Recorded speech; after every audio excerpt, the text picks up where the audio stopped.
자, 오늘 결과가 우리에게 선방인지 아니면 완전한 패소인지 짚어보겠습니다. 박병현 기자가 나와 있습니다. 자, 대한민국 정부가 이긴 거냐 진 거냐 말들이 많습니다. 어떻게 봐야 될까요? 선방한 패배 이렇게 정리할 수 있을 것 같습니다. 선방한 패배요. 맞습니다. 액수로만 따지면 선방. 그런데 그 내용을 보면 일부 패배라는 겁니다. 이 정부 측은 론스타가 원래 달라는 돈이 6조 1천억 원 정도인데 이 중 4.6%인 2,800억 원만 주면 된다고 밝혔습니다. 원금 기준으로만 보면 우리 정부가 선방했다는 뉘앙스를 담고 있습니다. 자, 내용으로는 패소했다고 볼 수도 있다고 했는데 어떤 내용입니까? 이 돈을 주게 된 이유를 보게 되면 일부 진소송으로 볼 수가 있습니다. 앞서 한민용 기자의 기사에서 본 것처럼 이 매각 지연 행위가 투자보장 협정에 포함된 의무를 어겼다고 하는 부분입니다. 쉽게 말해서 우리 정부 때문에 매각이 늦어졌고 그로 인해서 론스타의 손해가 발생했다는 겁니다.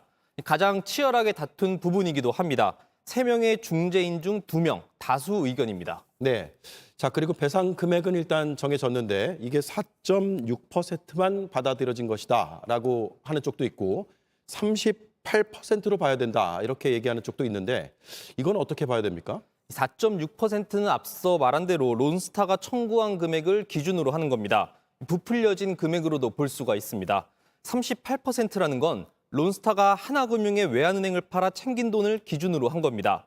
론스타 측은 원래 1차 계약금이 4조 7천억 원이었는데 한국 정부 때문에 제때 팔지 못해서 최종적으로는 3조 9천억 원 정도에 팔았다고 주장을 합니다.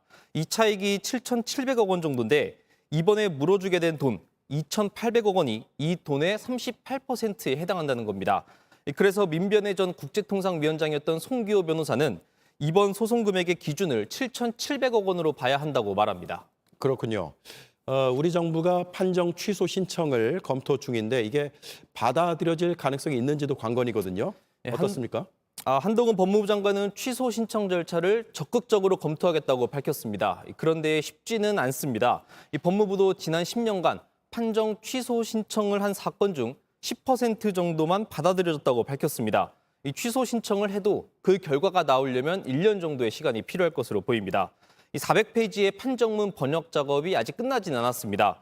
그렇기 때문에 어떤 이유로 취소 신청을 할지는 아직 정해지지 않았습니다. 네, 거기다가 취소의 요건도 상당히 까다로운 걸로 알려지고 있는데 지켜봐야겠습니다. 박병현 기자 잘 들었습니다.